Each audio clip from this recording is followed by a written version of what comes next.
woman in Mississippi fought for her right in order to obtain her own placenta after she gave birth so she could eat it. Now, we've done stories in the past of women wanting to turn their placentas into little capsules, which they then consume. And even though there's not enough scientific evidence to back this up, there are some rumors out there that consuming your own placenta has some health benefits, okay? Now, with that said, Jordan Thiering looked into this, and she thought, hey, you know what? This kind of sounds like a good idea. Why not? I take a multivitamin every day. Why wouldn't I do this? But Thiering was told that it was an issue with the Mississippi Department of Health, and she was considered a third party to her own placenta. So as a result, she needed to get a court order in order for the hospital to turn her placenta over to her, okay? Here's what she had to say. If I give birth to my baby and then I give birth to my placenta, do you own my baby too? Do I have a third party to my own child? Well, of course not. So then why am I the third party to my own body part? It just doesn't seem to make sense. Anyway, she fought this. She did get the court order, and now she will be able to eat her placenta.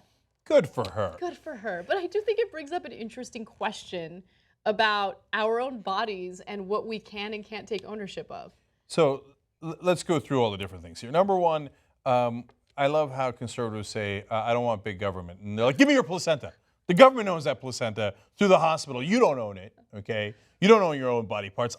The government does. I'm for small government. No, you're not. You're for giant government, depending on the situation. Second of all, placenta eating is not for me. Okay, I prefer nutty bars. Okay, so I eat a lot of bad stuff that's bad for me.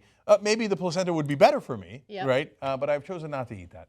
But I could not care less what other people do with their placenta. Why do you care? Why is it your business? You know what I believe in? Freedom. America. Okay, I thought we had freedom in America. If she gives birth to the placenta, and then instead of eating the tiny little bit thing that helps the bacteria or whatever their theory is, she just grabs the placenta and goes, I'm going to barf. I just don't. I mean. But I don't care. That's not my business. It's not your business. It's her business. I'm freaked out by it, but have at it, Hoss. That's why we call it freedom. Yes, and some might argue, oh, there might be some health issues or bacteria issues or whatever. Okay.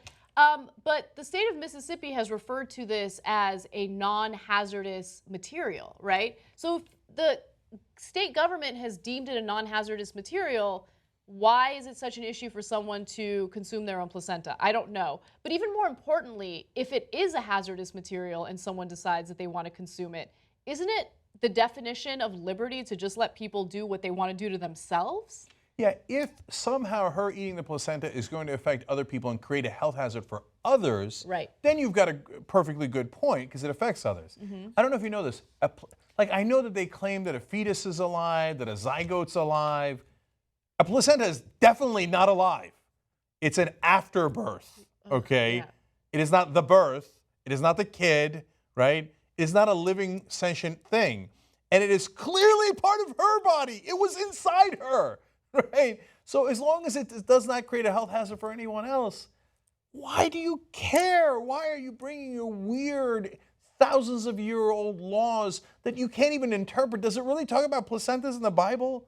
Why do you care? Why do you care? You know why? Because you're moralistic and you're judgmental and you want to rule over other people's lives. Just fess up to it because that's what you are.